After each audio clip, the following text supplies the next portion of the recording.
And we're going to start with cleaning up what's going on with the petrodollar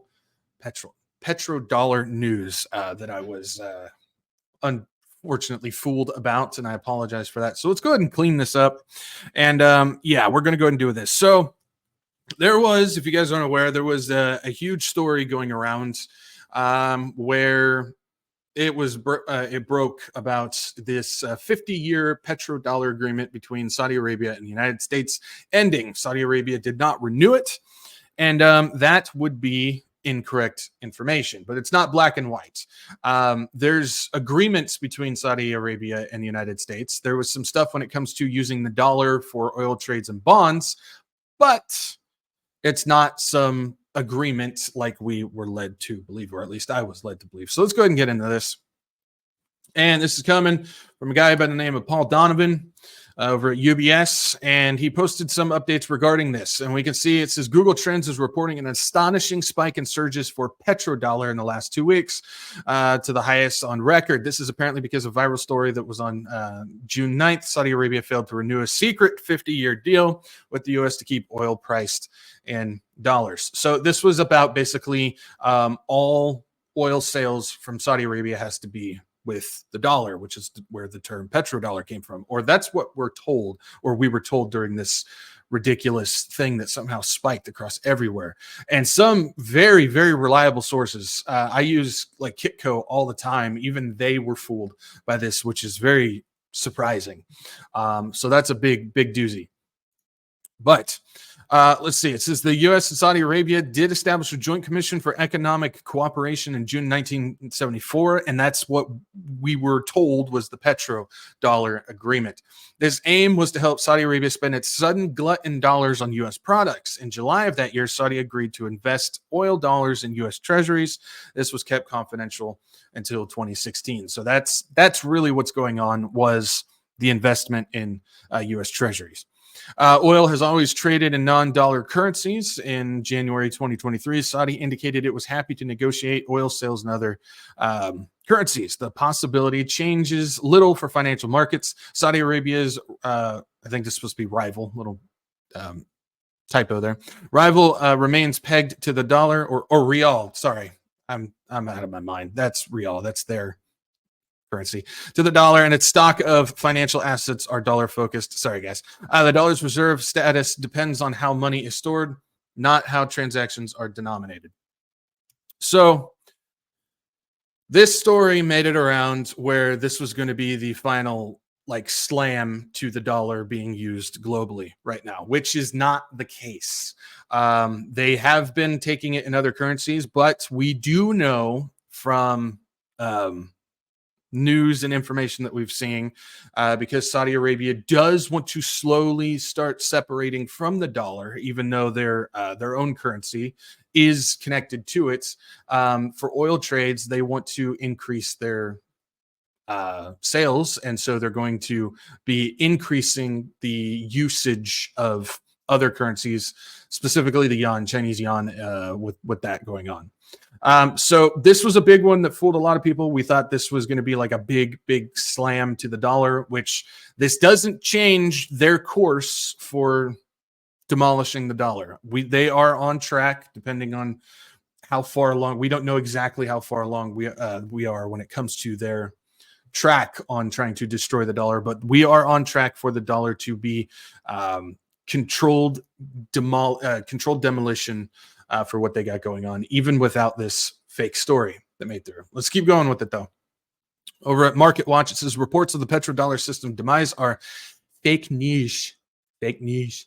You are fake news. Here's why. It says stories about the collapse of the long-standing petrodollar agreement between the U.S. and Saudi Arabia spread like wildfire on social media, but the agreement never existed. It was more than social media. They keep saying social media, but it was even regular news places that were doing it. Seems like big news, and many wondered why the mainstream media has seemingly ignored it. Turns out There's very good reason. Earlier this week, reports circulating widely on social media platform. Again, other regular media was there. I think they're just trying to cover their own rear end on this. Offered up a shocking proclamation, a 50-year-old agreement between the U.S. and Saudi Arabia acquiring that the latter price its crude oil exports in the U.S. dollar had expired on Sunday. The collapse of the accord would inevitably deal a fatal blow to the U.S. dollar status as the de facto global reserve currency. Various commentators on Twitter opined, sure, financial upheaval lay ahead. Almost immediately, Google searches for the term petrodollar spiked to the highest level on record dating back to 2004. But as speculation about the imminent end of the U.S. dollar's global dominance intensified, several Wall Street and foreign policy experts emerged to point out a fatal flaw in the logic. The agreement itself never existed, at least not in the way it's being described in the posts that have gone viral on social media. Again, the way that it was described was the petrodollar agreement, which is going back to 1974, was about all oil sales between Saudi Arabia and whatever country had to be done with the U.S. dollar. That is false. The report it's talking about is this, and I went and read through it and found it and all that stuff.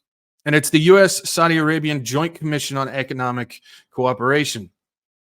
And it says the agreement referred to by Donovan, who is the guy who wrote this one from UBS, is the United States Saudi Arabian Joint Commission on Economic Cooperation. It was formally established on June 8th, 1974 by a joint statement issued and signed by, look who it is, Henry Kissinger, the U.S. Secretary of State at the time, and Prince Fahd, the second deputy prime minister and later king and prime minister of Saudi Arabia, according to the reports found on the website. And you can see the front page of it right there on the right.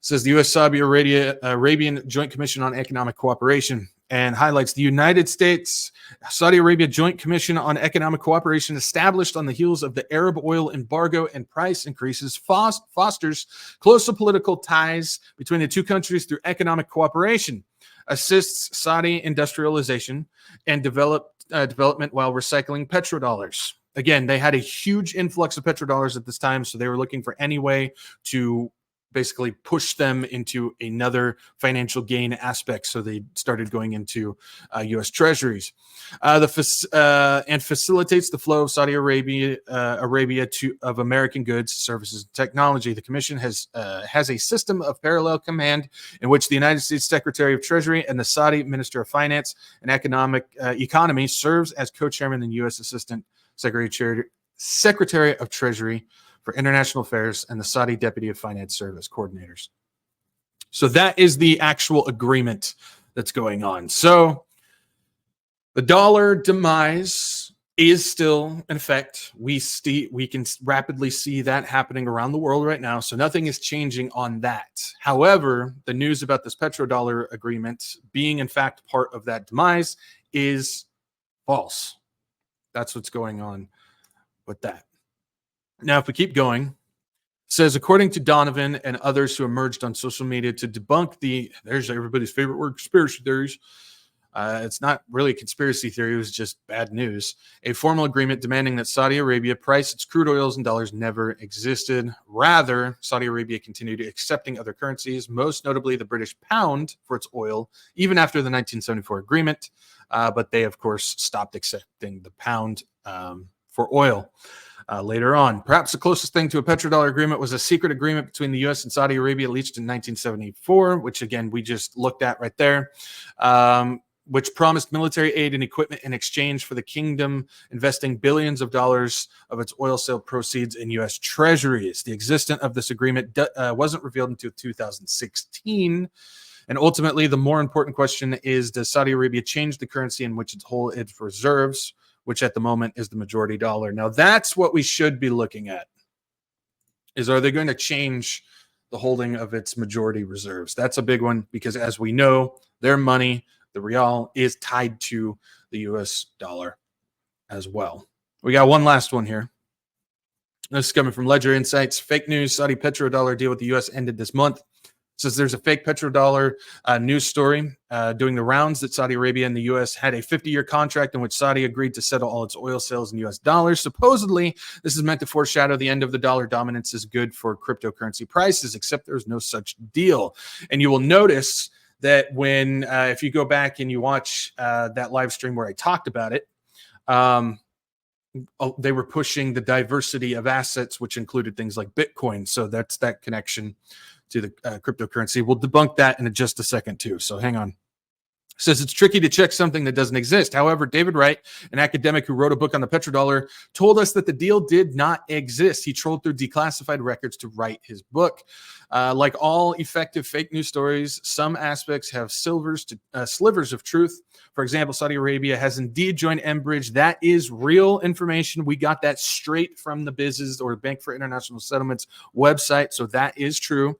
The cross-border central bank digital currency and Enbridge does not plan to support dollar payments for now. Of course not, because Enbridge is built specifically for the coming CBDC that's coming. Okay, so we got CBDC and Enbridge. Then we've got what's going on as far as the cryptocurrency Bitcoin stuff. So part of the information that came from this had to do with diversity of assets. Is Saudi Arabia now, after this fake petrodollar agreement ended, now are they going to start taking Bitcoin? Well, that's going to be no. Part of the story that some people are reporting on, and this is kind of like we don't know exactly who started this misinformation thing with the petrodollar, but some people are saying that it was the cryptocurrency community that did it because they were trying to spike up their own gains from it. Well, first of all, that doesn't make any sense because even with the fake news story, Saudi Arabia will still have to begin taking payments of Bitcoin for oil. That's not going to happen. So that doesn't make sense. The other thing to remember is the whole cryptocurrency scam, and it is a scam, and that includes Bitcoin, is the fact that this thing was created by government agencies in order to get people hooked onto the idea of digital currency, which now we're starting to shift into central bank digital currency. So there's a lot going on when it comes to information about the crypto people started it. Well, that doesn't make any sense. Now, with Enbridge, and I'll pull this back up to take a look at it. It says fake news stories, some aspects, sliver of truth. For example, Saudi Arabia has indeed joined Enbridge. This is true. We looked at the official reports from Biz about Saudi Arabia joining. So that is true. Also, the other aspect of that, because I want to make sure I cover all my bases, the Rothschild news as well, with their connection to the Saudi government, as well as government contracts, opening up their own offices in Riyadh. And that's all true as well. That stuff is verified. It's confirmed. It is there. And so that's true. The only thing that was wrong was the petrodollar agreement, which there is an agreement there. It's just not the way that we thought it was. And it's not going to cause the damage we thought it was. But the dollar demise is still on track. So hopefully that answers the questions. Hopefully we're all aware of truly what's going on. Because that was a big piece of news that really was going to be very important in the long run, but ultimately is not what we thought it was. And again, I apologize for putting out bad information. I really try to make sure it's good stuff before I put it out. So please forgive me for that.